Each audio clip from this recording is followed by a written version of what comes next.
much. So I want to share my journey with everyone in creating this product. You know, the graphic novel will be the product, but I think I'll create some other things as I go along.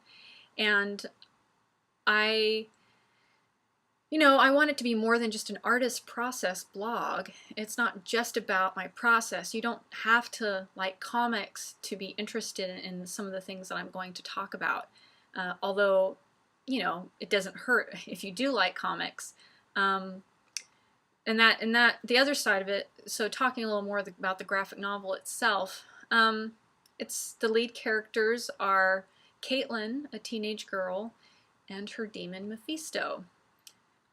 So I say demon, but the way Mephisto would describe himself is that, our human minds are unable to truly comprehend what he is. And demon is the closest thing, so he uses that just to, keep things short and sweet. Mephisto is a character that appeared in my life probably around 5 years ago. I was having a really chaotic time, and this sketch emerged, and I couldn't get that sketch out of my head. And if you look at my site, you can see my first drawing of Mephisto on the My Maniphisto page. I don't know why, but it really spoke to me, and I ended up drawing him more and more and more, and the last thing I'd expected at that time in my life was to be creating a new graphic novel character. And I found a lot of stories popping into my head. I wrote a lot of freeform short story pieces. I drew pictures, and the process of creation at that time was actually really interesting because I would draw a picture and it would tell me a story. I wouldn't go into the drawing with any expectation, and characters and situations would emerge, and I would find myself questioning, well, what's going on there? What are those characters doing? What's the story behind this? And a story would come into my mind, and I would write about that. And then sometimes I would write a story and a picture would come out of that. And so there's this very interesting dynamic relationship between pictures and words that I was really excited to explore. And I pretty much did this free form dance for, a couple of years. I would come back to Mephisto from time to time and revisit. If I was doodling and I didn't know what to draw, the first thing I would want to draw is Mephisto. He was a character that I couldn't get out of my head, and he's kind of become a good friend to me now at this point. So the other thing that happens with Mephisto is that the story itself is very autobiographical at times, sometimes only inspired by life events. And I find real life bleeding over into my story sometimes, and sometimes I find my story bleeding over into real life, which is very fascinating. Anyone who knows me knows that I have a very unusual point of view about things. I pretty much believe in magic of a sort. I'm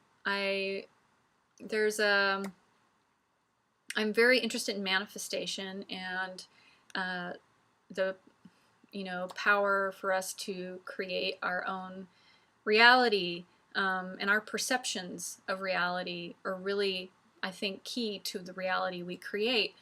So it's interesting for me sometimes when I see something in my story come to pass, or and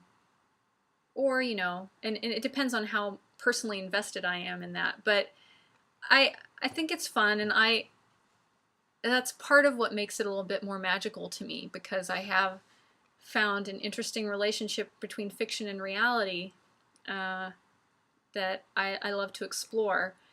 And there are other people that have done this. The Miracle in July project, that artist also explores. Her name is eluding me at the moment. I just met her, so don't hold it against me. I think it's Michelle Anderson.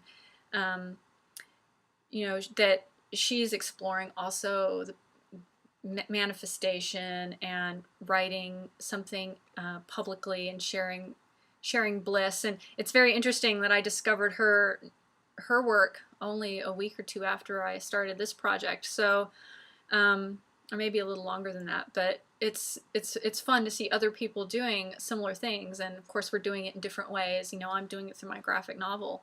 But anyhow, coming back to the story, I think Mephisto, there's so many rich stories, you know, there, and it's alternate realities, it's multiple dimensions explored, the trials and tribulations of being a teenager, growing up in a dysfunctional family, growing up with, you know, family members who have addiction, and how that shapes your mind. It certainly shaped mine. So I'm really excited to explore all of these things, and I'll probably talk more about this stuff in later videos, but that's kind of just a little bit of an overview, and you'll have to see more as the story unfolds what happens with the characters.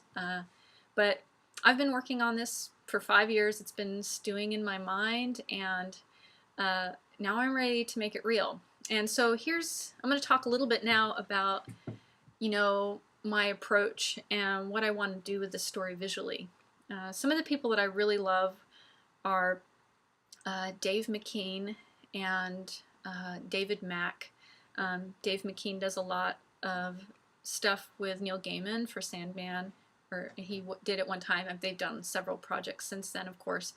And David Mack did Kabuki, and that work is something that's really influenced me as a graphic artist. I really love to work with Photoshop, and I collage things in different ways. If you look at my artist page, you can just see a brief sampling of some of the things I've done. And I have a wide variety of interests. I'm a photographer. I've done studio photography. I've done, you know, just more traditional photography. I'm a painter. I'm a drawer. And I, you know, love working digitally. That's, you know, I'm a big computer geek, so I've always been really immersed in technology. So for me, I've never been quite satisfied with one discipline, and I've always wanted to combine them, and that's something that Dave McKean does really well, and I admire that. And I think he also does a little more sculpture. So I'm really excited about this project because I find myself looking at graphic novels, and I fall in love with these covers, especially Dave McKean's covers, and always wishing that the inside had a little more of what's on the outside.